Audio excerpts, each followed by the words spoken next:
Hey you guys, welcome to my channel. It's me, Candace the Aries, and I wouldn't even be bringing it to y'all if it wasn't true. Look at this. Somebody come look at this. Look at this. 11-year-old boy is safe this afternoon after driving 200 miles to meet a man he met on Snapchat. That troubling story begins our look at stories as we cover the Carolinas. Police say the boy drove from Simpsonville, South Carolina, all the way to Charleston. He's 11. The boy said he had taken his brother's car. He drove to Charleston to live with an unknown man he met on the social media site. The child was later reunited with his family, but police are now analyzing a tablet the boy was using to see if they can recover GPS information from it. Big hands and some big hand claps. I am both impressed and appalled by this story. An 11-year-old boy, first of all, kudos to his driving skills. He didn't get stopped. He didn't stop because he's about to run out of gas. He didn't stop because he got in a car accident. He stopped because he got lost. After driving 3 hours. You drove 200 miles? At 11, first of all, how tall is this child? Did not get into any kind of car accidents or anything like that. My question is, do these pedophiles have a limit? Hell no. To the no. Like, clearly they don't. Clearly they don't. I don't even know how you would begin to convince somebody via Snapchat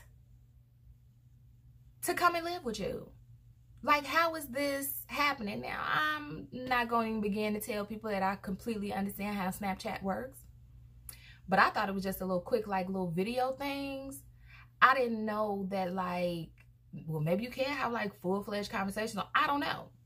But I'm just really, like, curious as to, like, what happened that this boy got to this point where he was like, you know what?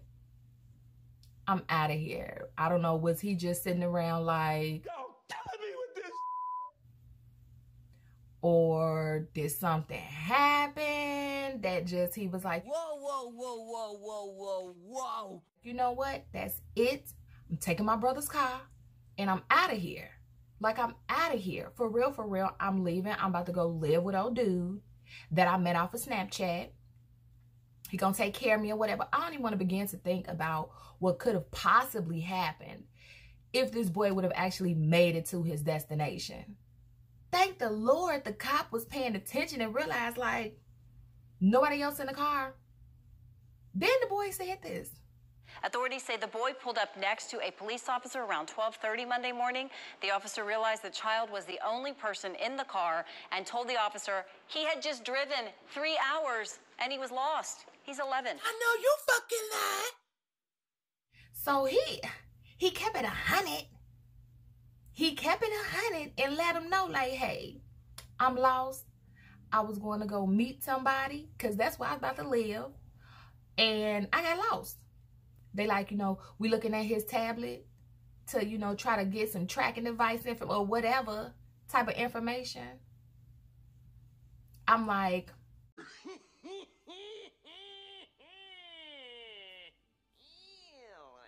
I hope that they were able to find the person who he was supposed to be going to go and live with. By the way, y'all, this happened, but it is what it is. I lose a nail all too often. But, yeah. He drove 200 miles. 3 hours. He drove 3 hours before he got lost. I'm curious. It's like, were you going in the right direction like the majority of the time and then like you would miss your exit? But he pulled up like, Mr. Police Officer, can you please help me? I'm lost. Like, smooth like 11-year-olds can drive. Like, smooth like it's nothing. I'm going to ask this cop, how do I get to where I need to go? And then I'm going to get back on the road and continue on my way to my destination because he had not made it to his destination yet. I'm impressed. These stories never cease to amaze me. This type of stuff that people do and the way these pedophiles will work to try to lure kids into their web.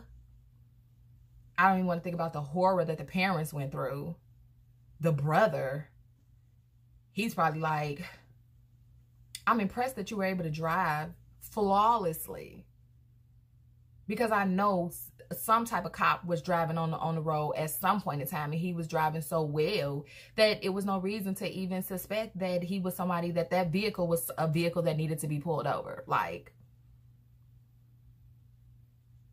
kudos to you, little boy. However, very, very dangerous. It could have been very, very bad for him. Could have went horribly wrong if he would have been able to make it to his destination, or something could have happened where he could have gotten into an accident beforehand, and then Lord knows his brother would have completely blamed himself, because that's just how we roll. It's like, I should have been more mindful of my keys, even though it's like you put your keys down in your house and you never expect like your 11-year-old brother to get your car keys and drive anywhere, let alone 3 hours to go and live with somebody else.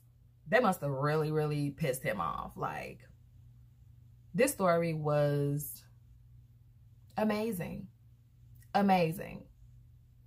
I won't be surprised if he grows up and the boy's like a race car driver or something like that, because at 11 years old, he's already killing the scene with the driving skills.